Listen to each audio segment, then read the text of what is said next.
Allô, oui, bonsoir mon cher. Bonsoir, Papa Boni. Oui, ça va. Toyoki ke kuna ba okanga ba combattant ebele ebele. Eza nini lisusu? Bon, Kaka, bon, tu auras des informations que Kabila a décidé vraiment de déstabiliser le mouvement de résistance en Afrique du Sud. Alors, Lélo, brusquement, vers 17 h, hein, police sud-africaine, donc, tant que police, donc, au moins, il va en uniforme, hein, il y a le gouvernement, il y a l'État, il y a la police, bah, et, dans les quartiers populaires, il y a des Congolais, il y a des Camerounais, il y a des Zimbabwéens, il y a des quartiers nettement tombés dans la Belgique, quoi. Alors, bah, quand il y a plus de 200 personnes, entre autres, des tombés dans la Genève, bah, tout, bah, c'est assis dans Moko. Donc, tout le monde a quand même eu un qui n'a sans papier. À notre grande surprise, nous avons eu moi de loin, tu vois, au monde, bah, collabore, tout le monde, bah, Zombie, Fabrice, Ali Bokuma, Fiston Pelende, Danimange. Donc, bah, ils vont pointer. Donc, les opérations sont financées par les gouvernements, par les Canadiens. Donc, ils ont même ambassadeur, donc, ambassadeur dessus. Ils ont impliqué la Macambouana, donc, c'est ça. Mais, il y a un autre qui s'est regroupé. On a essayé d'appeler, bah, à droite de l'ombre, on a essayé d'appeler les amis à Cape Town, de petits sur quelques nombres, donc, le problème est ça, donc, le gouvernement, Zuma, ils ont vraiment, pour supporter Moutunabango. Donc, c'est ça. Mais là, tolingi toyeba, lorsque bakangi wana bakanga batu quand même na motif, est-ce que baloba ki motif nini bakangi Donc, plus de 200 personnes? na minute ba oui motif moko te ba koti ba ngonyo tota na mituka d'ailleurs mais c'est il y avait des médecins, il y avait des bateaux dans la voiture na bango ba yaki comme baso ba biloko ba vivre net il y a mboka ba biloko ba taba des choses pareilles voire même bateau mo na tanga ba ko ya baso ba yaki ba là si ba na plus de 20 ans na mboko de comment route ya ko benga na ko kanga ba na nzoto mais ba se ba ko na mutuka ba betivé bateau donc jusque là to meko benga ba cause moko yeba ni te mais ba za arrêter plus de 200 personnes. Donc, on a district, il y a Ibro Police Station. Ah, ok. Mais si ko, est-ce que bakangi pe basi mususu bien zezeka mibali?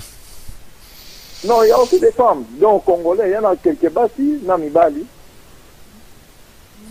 Ok, mais ce qu'on alors, je me suis dit, à côté de la concession, il y a église. Concession, il y a église, il y a Congolais. Na Kangi, Fabrice là. Na badani image bana ko pointer bali oyo aza combattant oyo aza résistant bakangi pe batu misusu. Ok, donc eza donc obi que eza donc action na outil et pas ya bato ya gouvernement ya Congo na Zombie Fabrice bazo continuer kolinga. Et aussi Congo via Kantumba Mbwake parce que Kantumba Mbwake azalaki ya lelo pour 45 minutes hein pas tout ça il donne l'information pour 45 minutes. D'ailleurs aussi financement avec Zombie Fabrice pour appeler ça moi groupe officier on a mais tout au landelango nazo passo de comme tout ça sur OK, OK, passez moi bato ebele loba ba pesa ba loba quoi. OK, d'accord hein. Yo ça. Alors allô oui yo ozaki wana pele bakangi batu?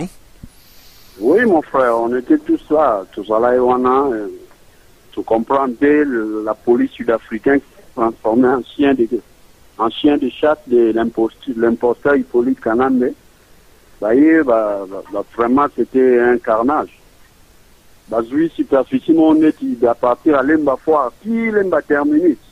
Vraiment une logistique comme déploie pour la bataille terrorisme. On vient arrêter de simples citoyens. Vraiment il y avait tous ces gens, il y a des responsables, des médecins, des professeurs, des débrouillants, des catégories qui sont été là pour y ouvrir les quartiers c'est là où tous les Congolais se retrouvent. Donc, sans aucun motif, il y a des caboués, il y a des kangabatoumen, tu as dit déjà, il y a pouvoir, il y a une posture, on a Kinshasa. Au moins, ils ont investi beaucoup au Congo, mais c'est que tout déplorer ça que Zoom a investi au Congo pas pour le compte des Sud-Africains mais pour le compte de sa famille. Voilà pourquoi il a même des problèmes ici avec certains membres de l'ANC.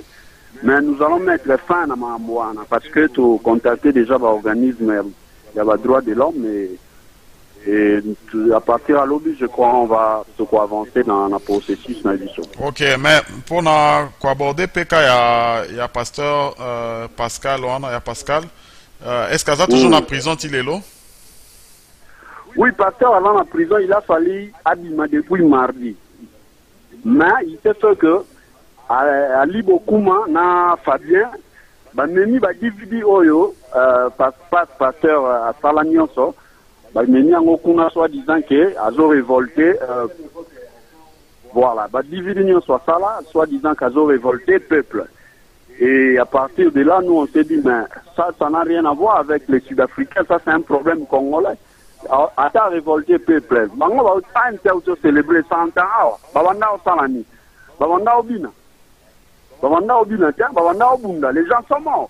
Pourquoi pendant toute période de l'élection, bango va l'état, filmer na bango analyse. C'est pour révolutionner les Noirs, va voter monde l'été. Mais pourquoi ils vont interférer dans ma ramadiso? Hein? Nous déplorons l'attitude de Zuma. Zuma c'est un primérien. Okay. Congolais, mon frère. Ok, donc c'est selon Binonde pour comprendre affaire Ango, ils ont toujours le même Fabien Obatanga qui voit dans la fois passée, na beaucoup mana zombie. C'est une main noire qui est au-dessus du. Il y a dossier, il n'y a pas sa France, il y a pas sa Pascal. Nous déplorons toutes ces histoires-là. Ali Bokuma, pasteur Fabien, docteur Fabien et tout consort, un instrument qu'on va utiliser. Et tous les autres, les zombies et tout consort, ce sont des chiens que les polices quand même est en train d'utiliser par les billets de l'ambassadeur déchu pour ambassadeur nous président Titi. À nous même un ambassadeur. Et voilà pourquoi l'ambassade est fermée. Nous ne reconnaissons pas cet ambassadeur-là comme notre ambassadeur. Ok, mais selon les soi-disant bateaux bateaux sur la action on a donc bateau qui mongo au gouvernement à Kinshasa. Mon frère, il y a l'argent qui est mis en jeu pour finir le mouvement des combattants en Afrique du Sud. Mais ils sont déjà vaincus à l'avance parce que les Congolais ont décidé de finir avec l'imposture au Congo. Ouais, parce que on veut rentrer chez nous. En Afrique du Sud, parce que même dans niveau à Belgique, au Congo, Mikili bazo soit ba convocation, à peine à Canada, qui donc en France, ba contacter bango lelo, donc on dirait que bazo moi ba moyen en jeu pour ba freiner lutte. Mais de toute façon, comme on le dit, bato est belé, baza wana, baza ba innocent, baza batu baza ko baza la place kaka mabe place ba ko kanga bango, mais sikoyo mabe o tozo déplorer za bande kona biso bazo kende ko pointer batu ke o yaza combattant. Message nini okoza la pona batu wana o bazo continuer ko diviser ba congolais pona mbongo. La sanction suprême aux de la bango. Nous te le bas qui te continue à plan B. Au monde biso en Afrique du Sud, to le mis déjà mamba au beta. Tolemi Maramou Yarobeta. IDPS est en alliance dans ANC, mais à la fin, l'ANC a trahi l'IDPS. Nous demandons à l'opposition de l'ANC, parti lié au Balobara, lié Démocratique Alliance, parti opposant, il y a ANC en Ambokoyo. Nous allons saisir ces partis-là dans l'instance Nango et traiter ces dossiers avec eux, parce que nous en avons marre de l'ANC avec son double jeu. Nous n'avons plus besoin de ces jeux-là. On a déjà compris les jeux. Et Tokobe, c'est la bango jeu, on a bango valintos beta. Ok, est-ce que Moutou Moussouaza, on a fait à cause d'un point de vue, naïe? Oui, on a passé au tout frère Moussouaza. Allô, monsieur Yves. Allô, bonjour, monsieur. Avi na ezani ni pona ma kamonezo le kana en Afrique du Sud, siko. Avi na biso ndenge bakomi okanga biteman bakangi bato ebele na ba innocent. Posala biso na mito mais c'est un secret ayebisa biso na réunion awa keno azalaka alliance na ANC ya Zuma. Ce jour na awa ayaki po akutana na bato ya ANC. Mais makambo komi osalema sikoyo entre ANC na ba Congolais ya résistant tozo sepela nango te yango nde tozoloba ke monsieur Ken Tshisekedi heureusement abenga monsieur Zuma na ANC na bato na bango nyonso ke non bato nyonso bazala libéré à partir de demain, sinon pas toleka na action mosusu. Ok, mais message na eza nini parce que to déplorer, c'est vrai que to loba toujours que ba étranger ba koti na mboka que Rwandais va occuper biso, mais chaque fois tout le monde a toujours complicité ya bande kona biso ba congolais o bazo trahir bande kona bango pona mbongo. Message na yo eza nini pona ba congolais wana oyo baza toujours na mentalité que so amoni mbongo nyonso tout et disparaître na mutu na ye. Bon, message na biso Yves Kabema est simple. Bato wana faut bayeba ke non baza bato liboso te pona Mobutu a dirigé 32 ans. Bato bazwa ba mbongo bazwa biloko ba mona net ke non makambo ekosila te mbongo esilaka nango bazoni na ba Fabien na ba Ali Bokuma avec les Dani Image et les autres là bayeba ke mbongo bapesi bango eza kaka mpona dire ya mokuse mbongo wana ekoservir bana na bango te na fiti po bayeba ke non bakobota bana bango bakobota mais mbongo bapesi bango lelo ekoservir génération nyonso koya nsima na bango te eza kaka pure tozaka message na biso eza simple bayeba okotahir nation mais mbongo wana ofuta. Ah, ok. Sikoyo ok. Sikoyo est-ce que boza na suite ya Bishop Élysée, est-ce que yé bazolo kisaye toujours aussi? Yene mutu bazoluka pe bo bakanga me ba omona yete po to sali déjà ba disposition que non basi mayete po bazolinga biloko nyonso baluka Bishop Élysée. Attaque nyonso basali baluka kaka basible po bazoyer mais toko protéger tina suka po baluka à partir à Bishop le monde maison que là ba neutraliser à partir à Bishop. Yango ne biso awa to sala tout to protéger Bishop po yene moteur o bazoluka ma oyo. Ok, ok. Problème ezate na ona tozwaki pe video mo atindaki na YouTube wana oyo alakisaki ba preuve mususu ya ba collabo baza na Afrique du Sud wana.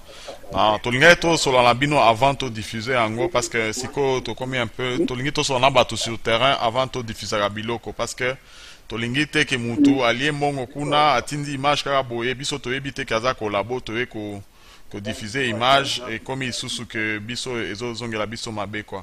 Siko mot de la fin na bino eza nini kuna pona ba congolais à diaspora. Donc on dirait que Kabila chez moi ba mo ebele pona ba casser mouvement ba combattants. Siko message nini boza lango pona ba combattants monde entier pour que lutte continue.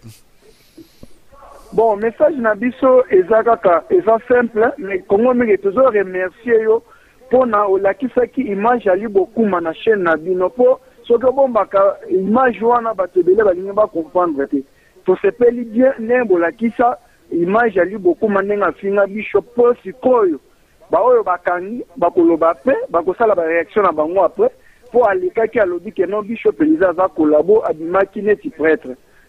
Message na biso ezaka tokolema te Yves Kabema on est déterminé tokolema te tina suka tokokufa baoyo bazokanga lelo bakangi bana biso toboti awa te bitume kosila te kosala o makambo baosala Yves eza te keno tolali tokolala te basali keno bituma continue na minute oyo na monsieur oyo kutu a recevoir ki message keno bakosala to ba neutraliser koma ya Afrique du Sud azwaki SMS na oleka ye pona mesure de sécurité comme on a européen ça tenait à Kosolana. Ok, pas de problème. Alors bonsoir monsieur. Bonsoir oui. Bon biyonde ozwaki SMS et utaki na Kinshasa ou bien? Il y a SMS et utaki na Kinshasa, c'était une source sûre de la présidence avec qui on coopère dans les affaires. Il m'a fait signe que non. Il faut faire attention parce qu'on vient d'avoir une réunion avec les agents de la police sud-africaine à Kinshasa. Et tous les moyens sont mis en marche pour neutraliser les mouvements des combattants en Afrique du Sud et puis ne pas leur permettre de commencer à marcher. C'était depuis le 4 décembre. Et quand on a eu ces messages, on a essayé un peu de les partager avec nos bien-aimés. Mais parfois, tu vois, dans nos milieux congolais, parfois on ne prend pas des choses tellement au sérieux. Ouais. C'était un peu négligent. Et plus tard, les gens commencent à voir un peu certaines conséquences. Mais ce que nous déplorons est que vraiment nous avons un problème très sérieux. C'est vrai, les Congolais se débattent, les combattants font leurs efforts, mais la déploration est que vraiment on n'a pas une opposition efficace au Congo. Pourquoi? Parce que nous savons aujourd'hui l'IDPS est soi-disant le leader de l'opposition au Congo, mais en réalité, nous voyons que l'UDPS ne fait rien sur place pour protéger ces protestants, ces combattants qui sont en train de combattre pour l'intérêt du pays. Nous avons vu beaucoup de cas. Nous avons des Nigériens ici, qu'à chaque fois qu'ils ont des manifestations, quel que soit quoi qu'ils fassent, vraiment leur communauté est un peu protégée. Les leaders de leur communauté, les leaders de leur opposition se tiennent et ils contactent le gouvernement en place et ils font tout ce qu'il faut pour protéger leur communauté. Et même les Zimbabwéens, on en a vu, les Zimbabwéens entraient ici 3000 par jour et on a vu les leaders de l'opposition zimbabwéenne venir avoir chaque fois des réunions avec les membres du gouvernement sud-africain, quelle que soit cette masse qui venait par jour, mais ils ont organisé des manifestations, des marches de toutes les façons. On n'a jamais vu le gouvernement agresser la communauté zimbabwéenne ou nigérienne, mais avec la communauté congolaise, vraiment, il n'y a pas l'opposition. Donc, selon toi, l'UDPS n'est pas assez impliqué pour défendre ceux qui marchent à l'étranger, donc comme contacter le gouvernement de l'Afrique du Sud pour dire pourquoi... Ils ne le font pas. Okay. Mais que fait l'UDPS Afrique du Sud? Parce que l'UDPS Afrique du Sud est supposé aussi renvoyer ces messages urgemment à Kinshasa pour que des actions soient posées. L'UDPS Afrique du Sud a le droit d'entrer des mémos au gouvernement sud-africain en tant que parti d'opposition reconnu. Bon, c'est tellement déplorable parce qu'on n'en voit pas ça. Dans la réalité, c'est vrai se faire comme vous l'avez dit. Mais en réalité, ce n'est pas ce qui s'est fait parce que nous avons monsieur le président de l'UDPS ici, le docteur Vankou, qui est vraiment en déconnexion totale avec la communauté congolaise. Même s'il y a des marches, quoi que vous organisez, quoi que se passe, vraiment, il est invisible. Il est vraiment déconnecté de la population. Mais un autre détail qu'on voudrait vous demander, c'est que on parle d'un certain docteur Fabien qui serait aussi proche de l'UDPS, qui est impliqué dans ces arrestations. Est-ce que vous pouvez confirmer ça? Docteur Fabien, je ne sais pas s'il a été membre de l'UDPS. Le problème en est que docteur Fabien, c'est lui qui est à la base de l'arrestation de Pascal, et pasteur Pascal, un des journalistes des combattants. Et il paraîtrait qu'il est déjà, il n'est pas vraiment combattant, il est collabo parce qu'il a fait voir. Tout ceci a commencé par le cas des problèmes du docteur Fabien avec tous ces mensonges qu'il a dit pour Pascal. Quand on est allé là, on a vérifié que non. Ce qu'il avait dit, qu'il avait porté plainte, ce n'était pas normal. Et comme le colonel, le chef de la police du quartier où se trouve son clinique, où Pascal a été arrêté et son ami, il a usé de son influence pour les corrompre. C'est un ami, il les a corrompus, il a usé tout le monde pour arrêter. Et aujourd'hui, il est aussi impliqué, lui, le docteur Fabien, Ali Bokuma, M. Zombi et un certain junior, notre journaliste, ils étaient tous là, qui pointaient les gens. Quand vous sortez, vous venez là, si votre visage, ils le connaissent ou parfois si ils pointent juste que non, celui-ci aussi est combattant, on vous prend. Donc tout ça compliqué, il n'est pas membre de l'UDPS à dire, parfois il fuit, mais pour le moment, il est vraiment de PPRD parce qu'il travaille avec les gens de PPRD, il travaille avec tout ça, même M. Michel, l'inspecteur des combattants est arrêté. Ok. Alors le chef des combattants de l'Afrique du Sud est arrêté aussi? Il y a le secrétaire, M. Michel. Ah, ok. Mais quel est votre dernier mot? Parce qu'on va essayer de diffuser l'information rapidement pour que ça alerte un peu le monde. Quel est votre dernier mot sur toute cette situation-là? Mais mon dernier mot, je fais un peu appel à l'opposition, vraiment de s'élever, de jouer de prendre leur responsabilité à main. Et aussi, je demande à notre communauté congolaise un peu de s'organiser.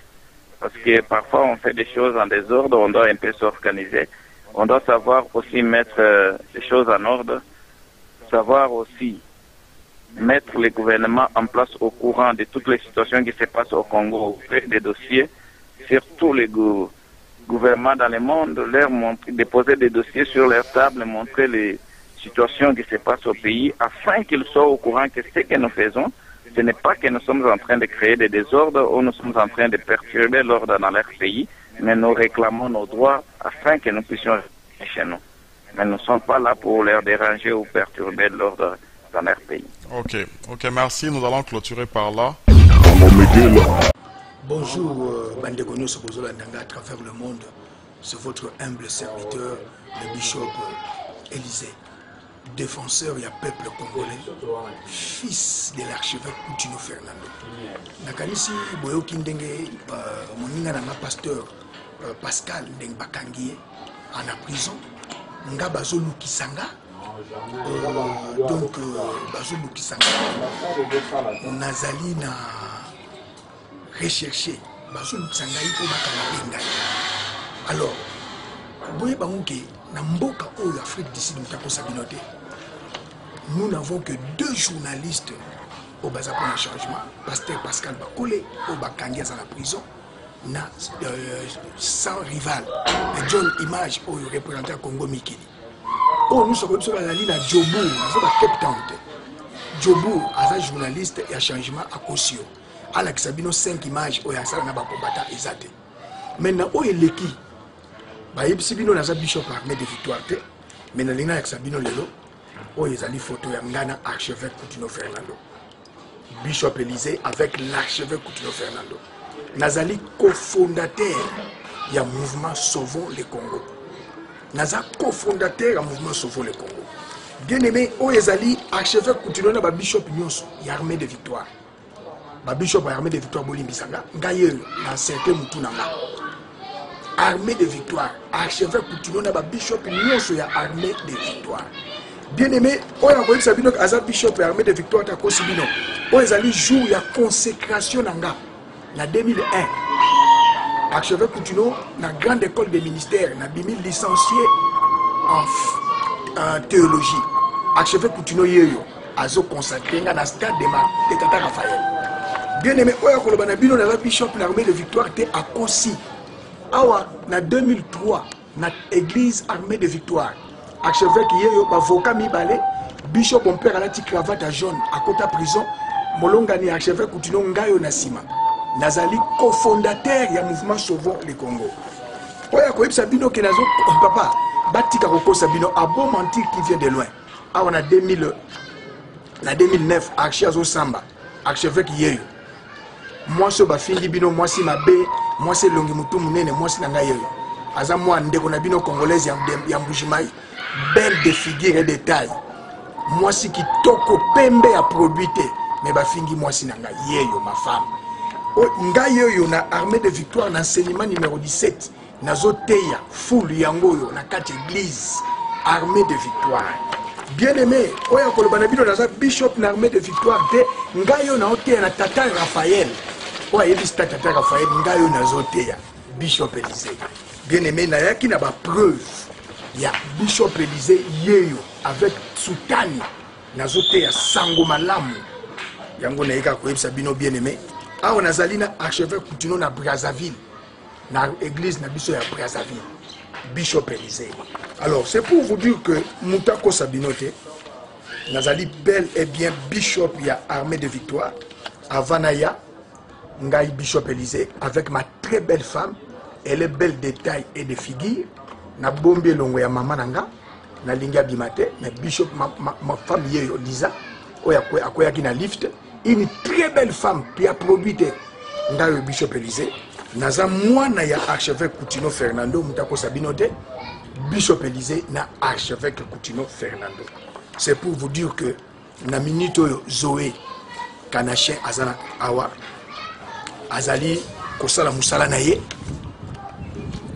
pour déstabiliser le mouvement mais à kokate na oboye bibino nyonso ndena lobela kino na ba Facebook azali ko corrompre na ba médecin Fabien Bossama mais à corrompre pe leki oyo bolanda ki bino moko na bilili mais napesi merci na bandeko ya mboka oyo tobengi Cape Town batindelinga mukanda oyo combattant Cape Town, merci, vous êtes de cœur avec moi. Batindelinga mukanda oyo bota la sortie officielle il y a Ajo Kaka, ami de Joseph Kabila Kabange. Sortie officielle. Et Zalaki, le ndeko zwa, ce qui John image Zalaka bien, mais Azate.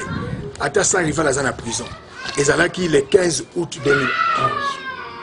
Ndeko Oyo, sortie officielle ya Ajo Kaka. Bandeko ya Cape Town batindelinga yango. Ba infiltra ki mutu. Asalaki yango na Jobu loko na Maluku. Musika akende kosala eloko. Sortie officielle ta ba maman batekaka na Gambela bazalaki. Ba maman kolabo batekaka na wenza Gambela bangoyo. Bande kwa Cape Town merci ba lingi ngai. Batindeli ngai ba mikanda nyonso oyo. Mais na suka na yango. Moto ayebisi bino ke Bishop azali kolabo. Bishop Boyna Bozo Ndima. Botanga na français. Les représentants des médias présents à la rencontre. Sortie officielle.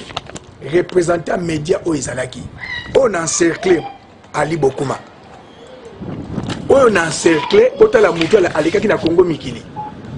On a encerclé Ali Bokuma. Yewana na Anita Tako. Ba journaliste collabo zombie. Ba journaliste bomoni na photo yo elongi ya pasteur Pascal. Non.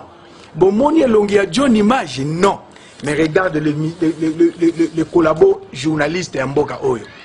Oyo bazo kende na butu, kolia na zombie, na moi baye na population. Oyo nani Ali Bokuma. Yewana na copine na Anita Tako oyo zombie. Alors nazana na minga kolobate. Nazali mwana ya archevêque Koutino. Mon père est en prison. Église na biso ba panzango plusieurs fois, ba bengani biso na Rehoboth na enseignement numéro 17. To sombi na Niangara na commune ya Ngiringiri. Lelo nga nazali bishop chemise na nga yango ya armée de victoire 2008, armée de victoire. Koutino c'est mon père.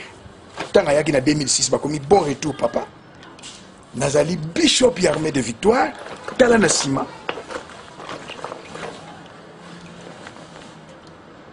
Sauvons le Congo.